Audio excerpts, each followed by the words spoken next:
BC కులగణన చేపడతామని కేంద్ర ప్రభుత్వం ప్రకటించిన చేయడం హర్షణీయమని ప్రకాశం జిల్లా YSR Congress party BC cell అధ్యక్షులు బోట్ల సుబ్బారావు అన్నారు. ఒంగోలులోని స్థానిక కార్యాలయంలో నిర్వహించిన విలేకరుల సమావేశంలో ఆయన మాట్లాడుతూ 1931 తర్వాత ఇప్పటి వరకు కులగణన చేపట్టలేదని అన్నారు.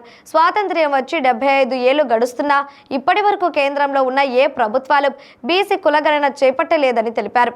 మాజీ ముఖ్యమంత్రి వైఎస్ జగన్మోహన్ రెడ్డి కులగణనపై అసెంబ్లీ నందు తీర్మానం చేసి కేంద్రానికి పంపడం జరిగిందని తెలియజేశారు. గత వైసీపీ ప్రభుత్వంలో బీసీల కోసం అనేక పథకాలను ప్రవేశపెట్టడం జరిగిందని పేర్కొన్నారు. కులగణన చేయడం వల్ల బీసీలు రాజకీయంగా రిజర్వేషన్ల పరంగా తగిన న్యాయం జరుగుతుందని ఆయన ఆశాభావం వ్యక్తం చేశారు.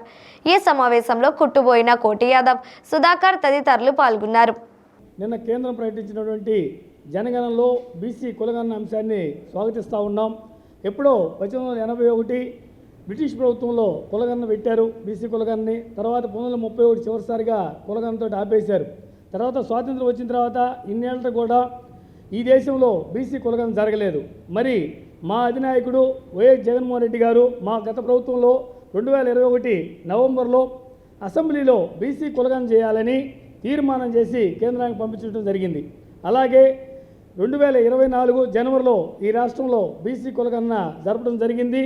దాన్ని తెలియపరిచే టయానికి ఎన్నికల కోడ్ రావడం వలన ఆగడం జరిగింది. ఈ దేశంలో మొట్టమొదటి రాష్ట్రం బీసీ కులగణన జరిపిన రాష్ట్రం ఏదైనా ఉందంటే అది ఆంధ్రప్రదేశ్. అది మా నాయకుడు వైఎస్ జగన్మోహన్ రెడ్డి గారి ఆధ్వర్యంలో జరిగింది. మరి బీసీ కులగణన జరిగితే విద్య, ఆరోగ్య పురోగతి తెలుస్తుంది. అలాగే బీసీల యొక్క విద్యా ప్రమాణాలు ఎలా ఉన్నాయి, ఆర్థిక ప్రమాణాలు ఎలా ఉన్నాయి, సామాజికంగా వారి యొక్క పరిస్థితి ఎలా ఉందనేది కూడా తెలుస్తుంది.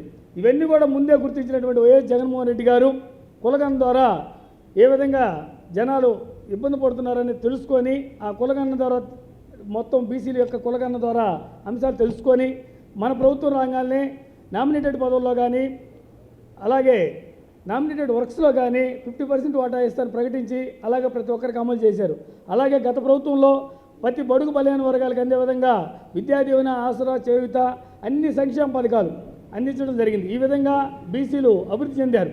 అలాగే ఎన్నికలకు ముందు ఈ రాష్ట్రంలో 52% బీసీలు ఉన్నారని, అన్ని విధాల వీళ్ళు నష్టపోయారని తెలుసుకొని జగన్మోహన్ రెడ్డి గారు ఎన్నికల వేళ నా బీసీ, నా ఎస్సీ, నా ఎస్టీ అని ప్రకటించి బీసీలు, ఎస్సీలు, ఎస్టీలు ఆర్థికంగా కానీ సామాజికంగా నష్టపోయారని తగు ప్రాధాన్యత ఇస్తే కొంతమంది దీన్ని తప్పు రీతిలో ఈయనకి బీసీలు, ఎస్సీలు, ఎస్టీలే కావాలన్నా మిగతా సామాజిక వర్గాలు అవసరం లేదా అని తప్పుదారిలో మళ్లించడం.